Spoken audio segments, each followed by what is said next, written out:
Greetings, Internet. It's your old pal Uncle Jake here with just a quick little video of my thoughts on a game that I just completed.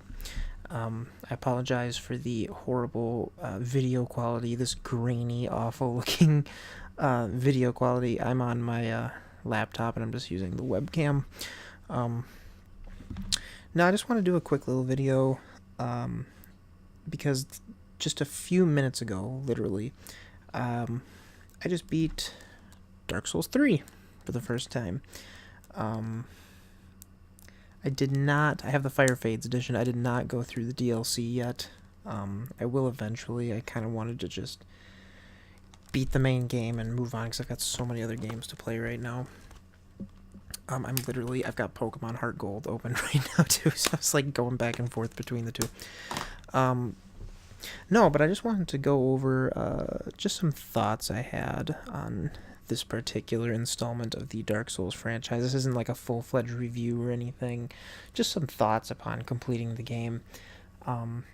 Overall, I did like it. It was fun. I liked a lot of the freedom that the game offered compared to other Dark Souls. It felt like getting certain items and weapons and making your build,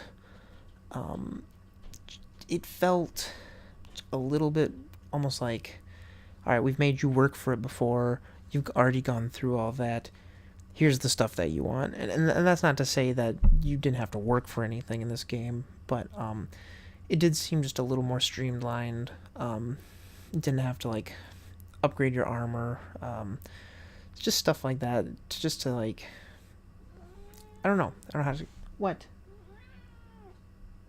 are you whining about?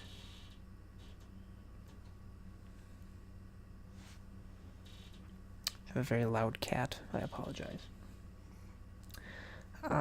Where was I?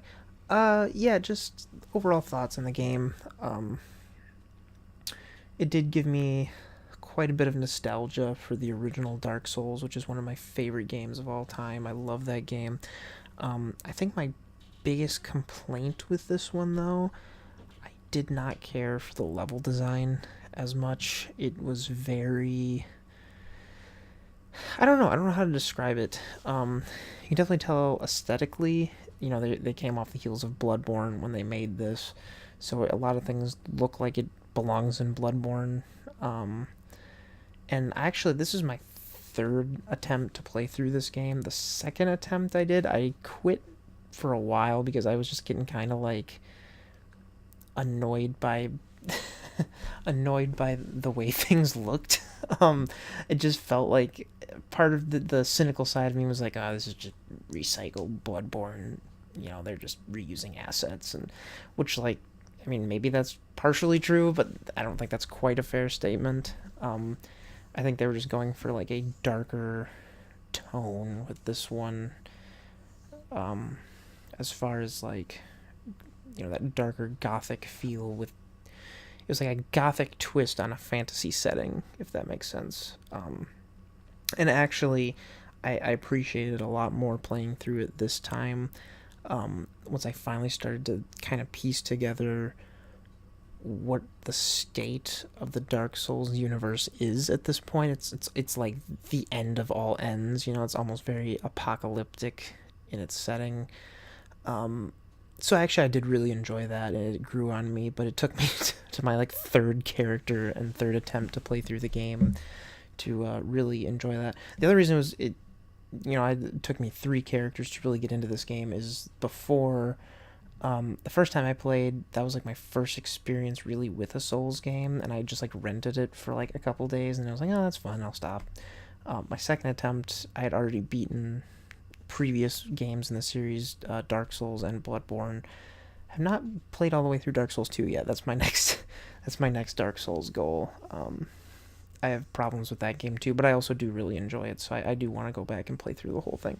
That's beside the point. I'm talking about Dark Souls 3. But yeah, this one's level design, I just didn't give me that same feeling that the first game did. The first game is just such good level design. I know it's not always fair to compare to previous entries. You got to look at it for what it is, and I get that. But it just, certain things just really got under my skin while playing this one. Um, like they really tried to do the shortcut thing that they did with Bloodborne, um, but they also had a lot of bonfires, so it was very odd. Like at the beginning of the game, I was actually very concerned it was going to be too easy, um, as far as like the amount of bonfires there were. But as you progress, it's more fair uh, than I initially thought. Um, but it seemed like a lot of the shortcuts just weren't that useful. I mean, they were like slightly better than having to like go back and run through everything, but like 9 times out of 10, it wasn't. And maybe I think part of that was I didn't find every single shortcut. Someone had to just point out to me recently while I was playing that there was one right up next to the prince's boss battle I didn't know about. And I'd been running up that stairway through that gauntlet of horror with all those undead. If you've played the game, you know what I'm talking about. You know exactly what I'm talking about. It's horrible. And I didn't realize that. And that boss fight's hard enough, but then having to run through that gauntlet every time was horrible. So finding that shortcut was wonderful. So they nailed it in some areas, like that one. That was just my own stupidity, not being able to find it. But yeah, I don't know. Just the way the level design worked, it wasn't bad. It just didn't. It wasn't the what I really loved about the first one, I guess. One thing I will say though about this game, um, I've played all of the Soulsborne games except for Demon Souls at this point. I own Demon Souls. I have not played it yet, but just full disclosure, I have not played that one yet. But as far as boss battles go, this game I think has my favorite ones in the series so far. Like overall as a game, I think it has the best bosses. Just for how fun they are. Um, like Abyss Watchers. That's one that always comes to mind when I think of bosses in this game. That is such a fun fight. I really, really enjoyed that. And the final fight against the Soul of Cinder, I believe he's called, I literally just did that, and that was such a fun fight too. Like I really enjoyed it. So it has a lot of those really great, just like fights that make you really appreciate being a Dark Souls fan. I guess like that's like what you play for, is to have those really good fights and to feel really accomplished, because they're not easy, but they are very challenging, very difficult, very tough but fair. But also there's this level of fun to them, and not every boss in this game was like that, but a lot of them were. I really enjoyed like 95% of the boss battles. The Prince Lothric one with him and his brother, did not enjoy that one. That's kind of like a callback to Ornstein and Smaug with two the two health bars, two phases. Probably not as bad as that fight, but still, that one got under my skin a bit. But it was still, I still enjoyed it, and I still felt accomplished once, finally did beat it. But yeah, overall, I really enjoyed this game. I've been holding off on like looking at lore videos and stuff for it, because I typically like to beat the game first and then go back and try to piece things together. As far as my thoughts on the lore,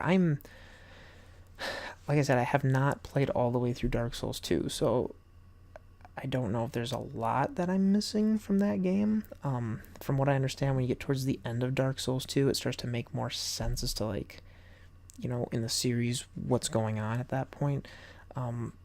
But lore-wise in this game, I enjoyed a lot of the callbacks. I enjoyed,